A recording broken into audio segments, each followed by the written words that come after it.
I just finished recording some content and I was sitting here thinking, what have been some of the best decisions that I've made in my finances over the last couple of years? So I thought I'd share them with you as someone who has a finance platform and does it for a living. Number one has to be investing. If you're not already investing, then what are you doing? News though, if you have a pension, whatever kind of pension that is, you're already an investor. So welcome to the crew. However, you can also invest yourself using something called a stocks and shares ISA. This is a UK based account and it's a great account to get you started. It is tax free for any money that you put into it up to the value of £20,000 per tax year. Now, this allows to spread across all ISA accounts. I don't want to lose you here, but there are more than one ISA account that you can get. So stocks and shares ISA, things like junior ISAs, cash ISAs, but you don't need to get involved in all that. But if you had more than one type, not just stocks and shares ISA, that £20,000 limit is spread across all of them. But just for the purposes of this example, you can put up to the value of £20,000 per tax year into your stocks and shares ISA to be invested, and any profits, dividends that you make are completely tax free up until that amount. Now, it's absolutely phenomenal. And it's amazing how easy it is to get started now. I'm so happy at how easy it is. There are tons of different platforms that you can use to get started investing. So if you're not already investing, you can start with a little towards £1.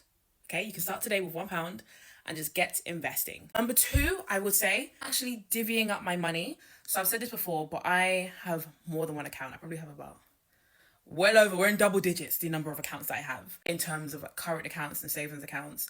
And the reason that I do this is because I put my money into different pots. So things like Monzo and Starling allow you to do physical pots. That's cool. And I do use that a little bit, but I like to have my money into different physical accounts. So one account might be my everyday money, my everyday spending when I'm traveling, all those kind of things. It's that account.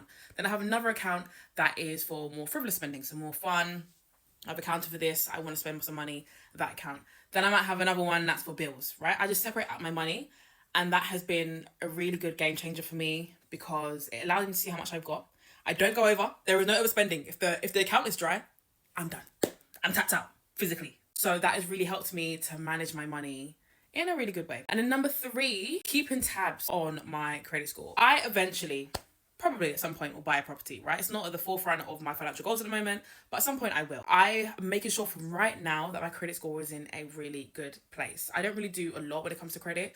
I don't really spend a lot on credit personally. I'm not really someone who is working to pay off debt. I've got a whole debt story on my YouTube. I was in debt at one point, got out of it. I am making sure that I'm on top of my credit score. I've had issues before where people use my credit card. I don't know how they found these details online. They were using it and that was on my credit file and I had to go and contact them and get that removed. So it's important. You think it's never going to happen to you, and I thought that until something does. So make it a habit. I make it at least once a month, usually in the first week of a new month, and we're here now, so go and check your credit score. But I make that a habit to always be on top of my credit score. And those are probably the three things that I would say that have really helped my finances and bring them to a new level.